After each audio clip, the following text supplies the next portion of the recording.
the kinds of processes that you use in IEW to help kids strategize and break down ideas are absolutely essential for learning to write.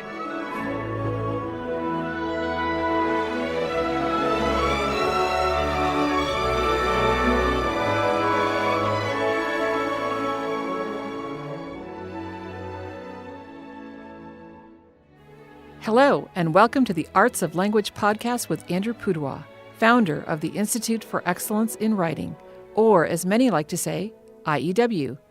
My name is Julie Walker, and I'm honored to serve Andrew and IEW as the Chief Marketing Officer.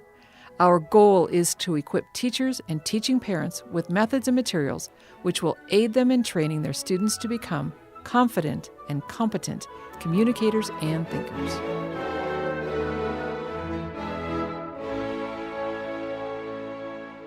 So last week, Andrew and I chatted with Doctors Brock and Fernette Eide, who are experts in this area of dyslexia, and they were just so wonderful, and we just enjoyed our conversation so much that we didn't even stop them until we ended the podcast last week. So here we are picking up the rest of that conversation, and I hope you'll enjoy it as much as we do.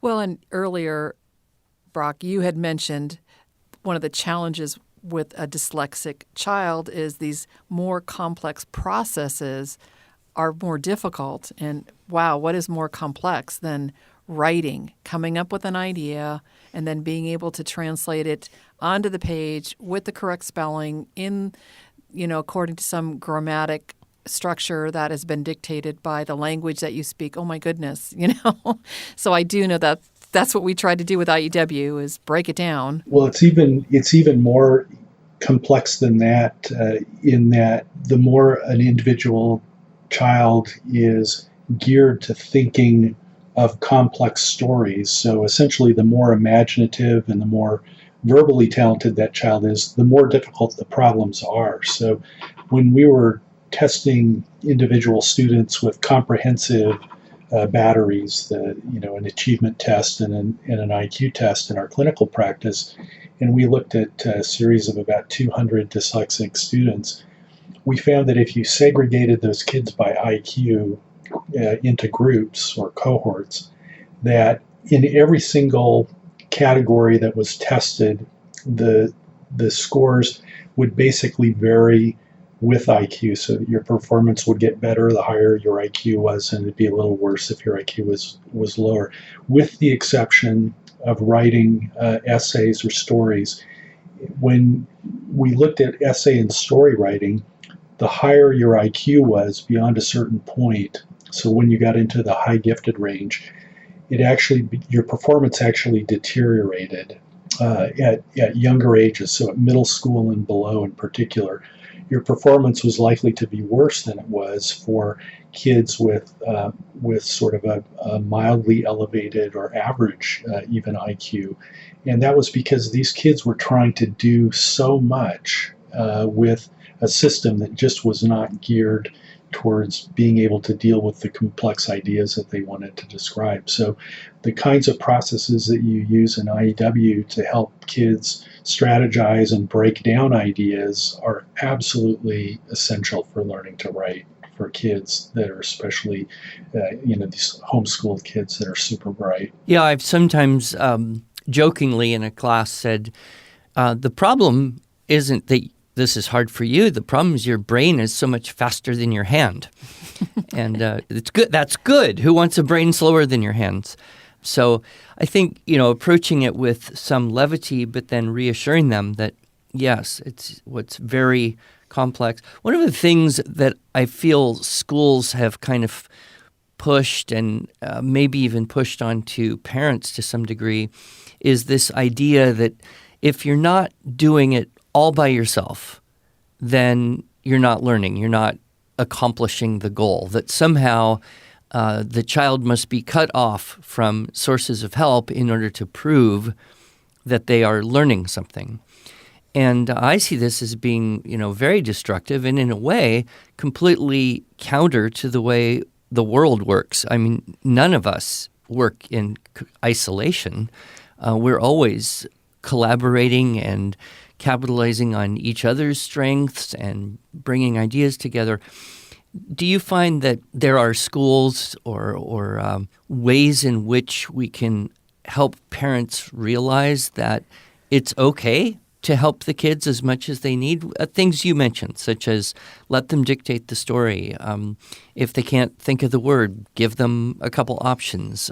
Assist them, be their human dictionary. All of those things that in kind of a traditional, more rigid classroom setting would look like cheating, I guess. Yeah, no, absolutely. I think there has been a real suspicion about the use of technology, that it would become a crutch that would prevent students from ever developing independence. And in our experience, that's exactly the wrong way to look at it. And that's both in our experiences, working in the educational field and just in the medical field more broadly.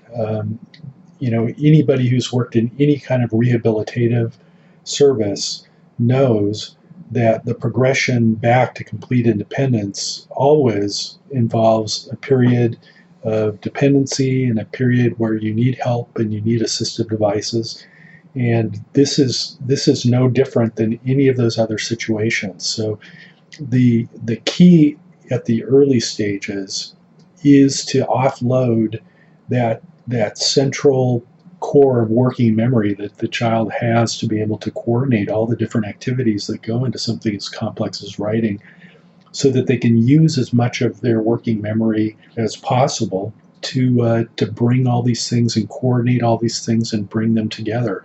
And the way that you do that is by putting the individual pieces off separately so that you can do them one at a time, so that you can do them with some assistance, and then you coordinate and bring them all together in more and more complex ways. So technology plays an absolutely essential role in building ultimate independence for these students. Totally agree. Yeah, totally agree. And I would say, too, we've had the advantage of seeing kids that we saw at ages 6 and 7 grow up to be in their 20s now, and and see that beautiful burst that comes on because they were never denied access to great literature or high ideas and things like that.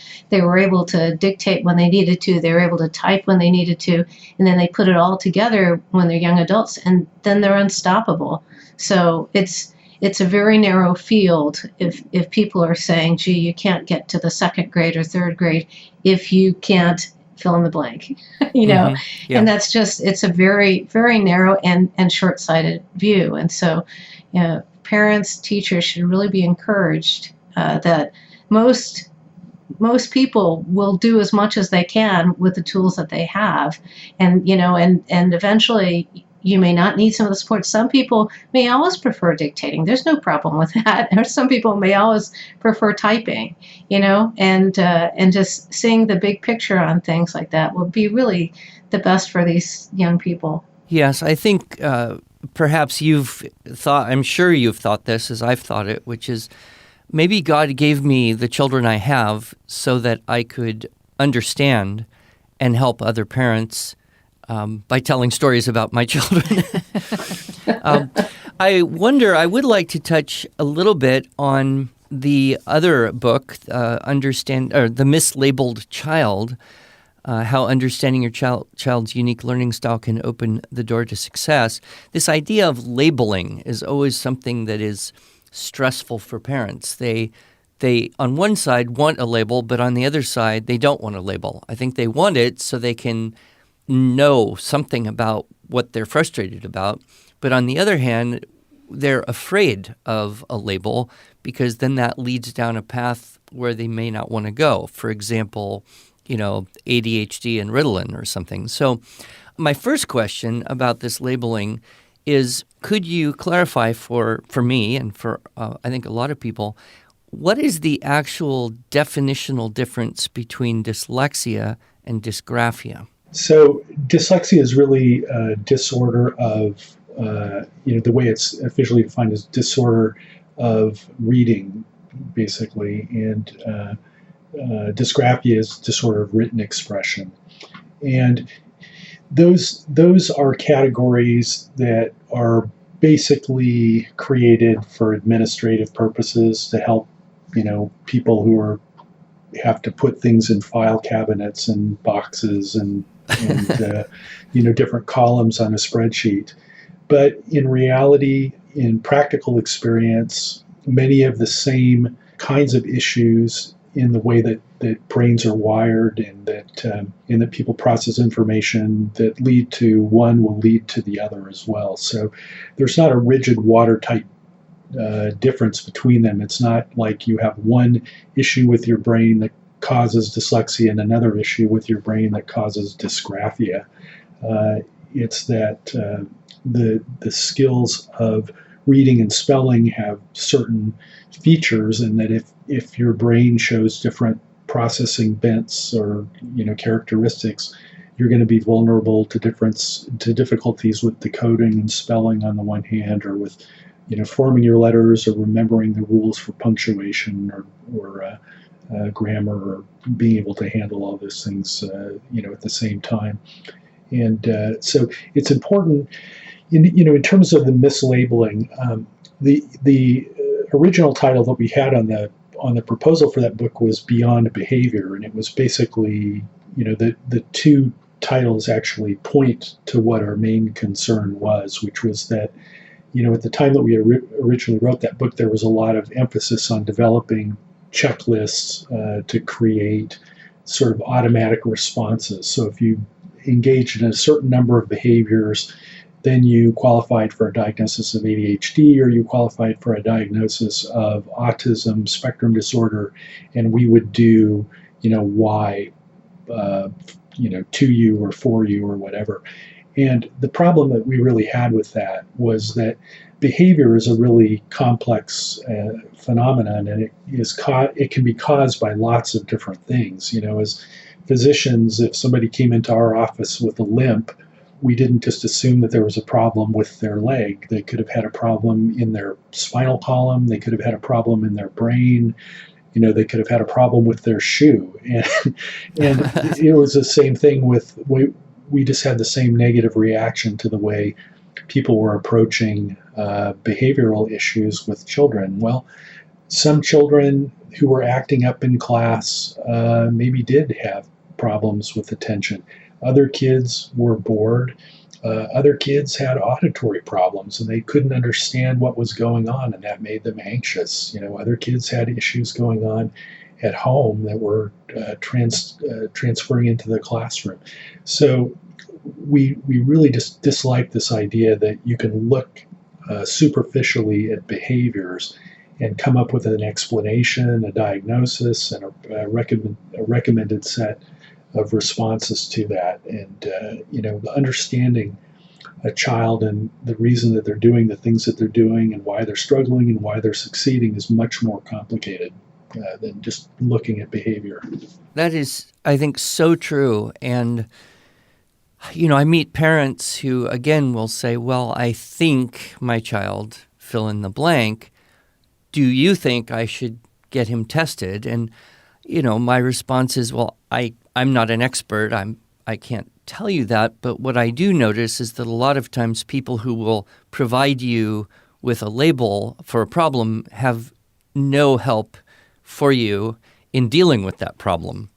And that's very frustrating, I think, to parents. So you have a clinic in Seattle. You see families regularly? That's a past tense now at this point in our career. So we retired from the clinic. We retired from clinical operations to run the nonprofit, and then also to develop the screener. So we did have a clinic here where we saw kids for a period of about 15 years. What I would say also is that a good test. I think we believe that the screening app is a good screener. It gives you tools. I found actually the testing for our students, and we probably had certain advantages because we knew other professionals and we knew where to find them. That actually good assessment can give you more tools especially if you're a homeschooling parent to figure out how to design their education. So there was a neurology saying, diagnose and adios. Obviously, there's a problem if you label and then say goodbye, But there are good assessments out there. There are also good tools. Sometimes there'll be good books where you start recognizing things in your students and realize, oh, you know what, this might really help, So I would say that the profession as a whole probably does need some work to give more practical information once they actually spend the hours assessing a student, but that it is possible to have really valuable information at that point in time, just helping what might really be the thing to help work on most. Now, Fernette, you have an online course. I'm sure you're both involved, but you're listed as the instructor of record, I believe. And this course is available to anyone. I believe teachers can get clock hours. You can do it through a university to get graduate credits. Could you tell us just a little bit about the scope of that course and who might most benefit from it? So this is a Dyslexia for Teachers class, and it's meant for general education teachers who may know about teaching in general, but may not know much about dyslexia. And so it's meant to be kind of an introduction to dyslexia, but also to have practical classroom strategies. It is available for graduate student credits too. So for public school teachers, for instance, it can be used to advance your salary and get credits toward a master's degree. Although it's a survey introducing dyslexia, it's also intended to have a lot of practical information, videos that show examples of good practices, evaluation of writing samples and reading errors, things like that.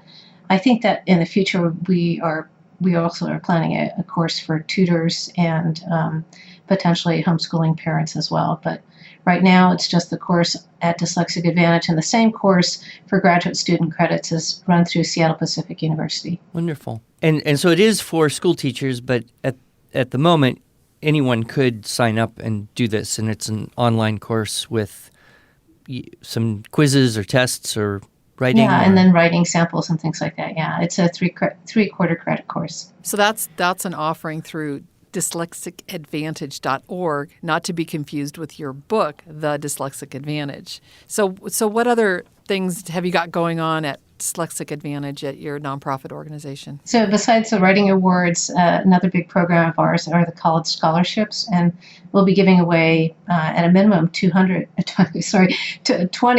college scholarships this year, where there's no minimum GPA required. We're looking for other strengths of the students, and that's for U.S. Attending students. It could be 2-year as well as 4-year colleges, and we love that program.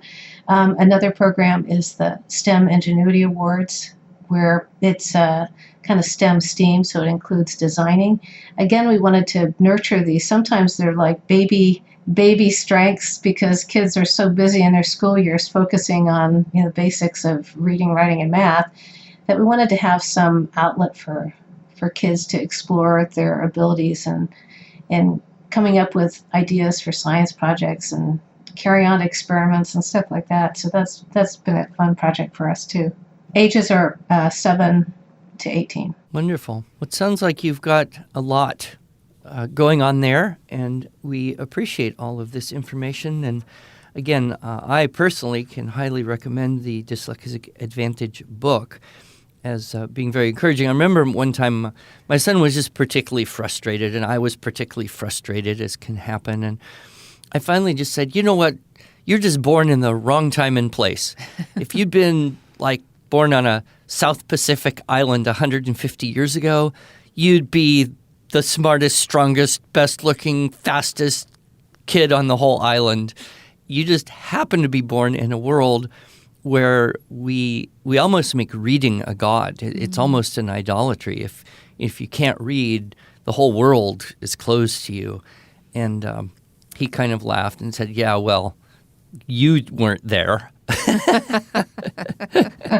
But, I think it is encouraging for all of us to have access to the stories of your son who's grown up, my son who's grown up, other people who grew up dyslexic and are doing awesome things.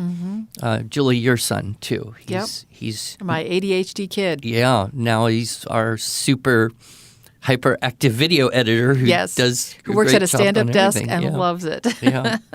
Any last thoughts, Drs. Eide, for our listeners who include both homeschool parents and also school teachers? Well, we do have a free monthly newsletter that they just go to our website, dyslexicadvantage.org, and they can, at the pop-up, they can go ahead and put their email address, and they'll get that sent to their box. And explore. We have a whole library of articles, and really consider. I think it'd be great to have more homeschooling parents. We always have homeschoolers win, everything: writing awards, STEM awards, and college scholarships. So take a look at our student programs as well, because we certainly have a heart for homeschoolers, and it's a great way to nurture these gifts. And I'm sure if anyone wanted to financially support your organization, they could learn how to do that as well. Yes, absolutely. Doctor, do you want to say something? My takeaway message is, as we've done this now for a couple of decades, and we've been able to follow a lot of the same people that we've worked with, is really just always time is on your side. And I think those early years, Andrew, that you described with your son, where he was spinning in place and not making progress, the most important thing for parents to remember is the importance of just keeping your child's courage and confidence and optimism in the future, some vision for their future, alive during those times, because it's only the students who lose heart and quit trying before the benefits really kick in that are never able to take advantage of the really positive sides of being a different kind of thinker and learner, because those come on later in time. So time really is on your side in this circumstance. Wow. I don't know what else I could possibly say to land this plane. Thank you so much, especially for those last few comments there. And we will definitely be looking forward to seeing what great outcomes come out of your organization. Thank you. Thanks very much. Thank you.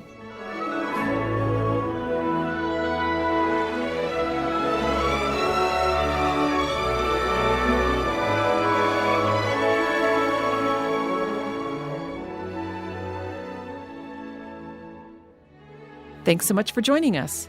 If you enjoyed this episode and want to hear more, you can subscribe to this podcast in iTunes, Google Play, or Stitcher, or just visit us each week at iew.com/podcast. Until then, on behalf of Andrew Pudewa and the team at IEW, I thank you for allowing us to partner with you on your journey toward better listening, speaking, reading, writing, and thinking.